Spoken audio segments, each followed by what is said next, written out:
day skies and night skies, great man-made birds go winging over our heads, over lakes and rivers and mountains, faster than the wind. They hum along with little effort.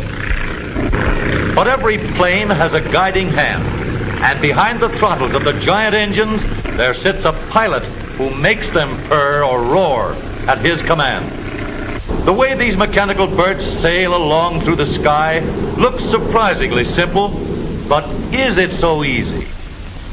Sure, there's nothing to it. Take the wheel, for example. You can make the ship do most anything by moving it like this. You can turn it over, do loops, dives, and fly upside down. See, this is all you have to do. There's nothing to it. Of course, you have to watch where you're going all the time and keep your eyes on these instruments.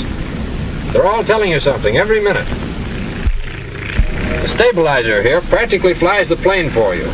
You set it and forget about it, except when taking off or landing, or changing altitude up or down, or when the weight shifts from a passenger moving around, or when the gas tanks get lighter. Oh, is that all? It's easy, is it? Well, not many of us would want to take off with no more instruction than that. There's one thing this expert forgot. That is, he knows how, and in what he knows is his safety. When a fellow learns to fly with the Army Air Corps, he doesn't learn it all in a day, a week, or even a month. The gateway to the Air Service is a big schooling ground at San Antonio, Texas, the primary training point for Army pilots. Physical tests come first. Before he can even be considered, every applicant proves himself sound in every way. If the student reacts properly with 20 seconds of this, he is ready for the next step. Watch his eyes.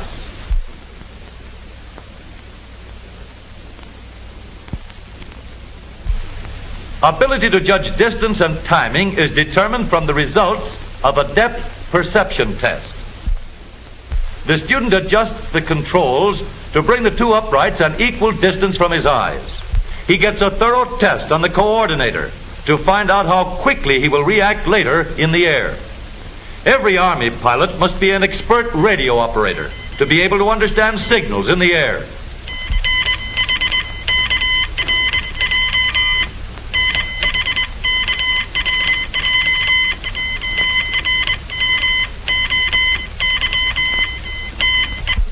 The greatest factor in safety is knowledge of what you're depending on.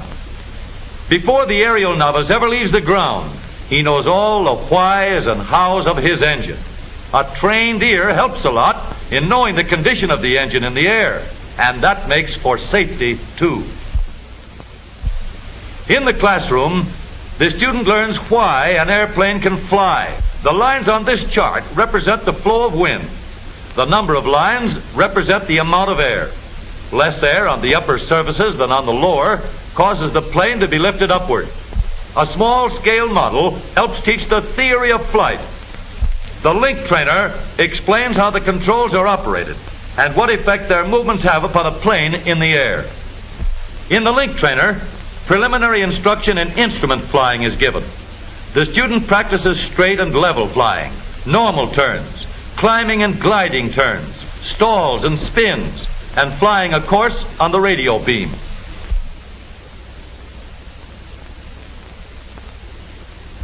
Then comes the work on an actual plane.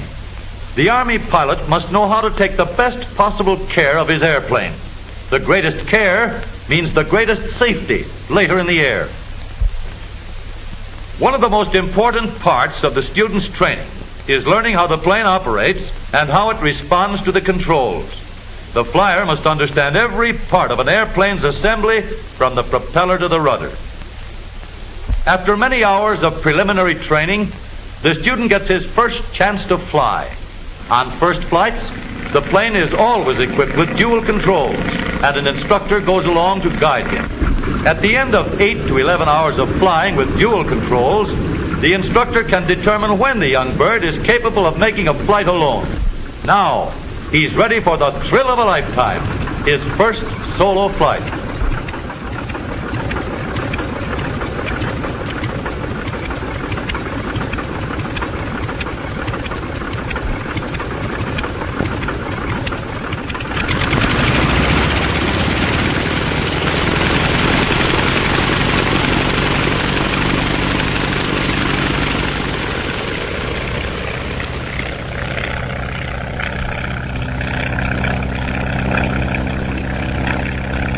Far away from the rest of the squadron, the student gets the feel of the sky with the greatest possible safety.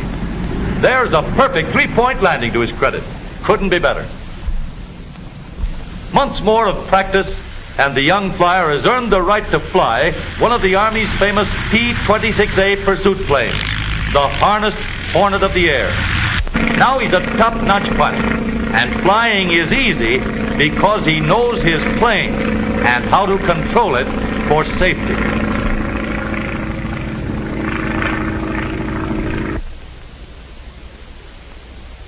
It's easy to drive an automobile, too.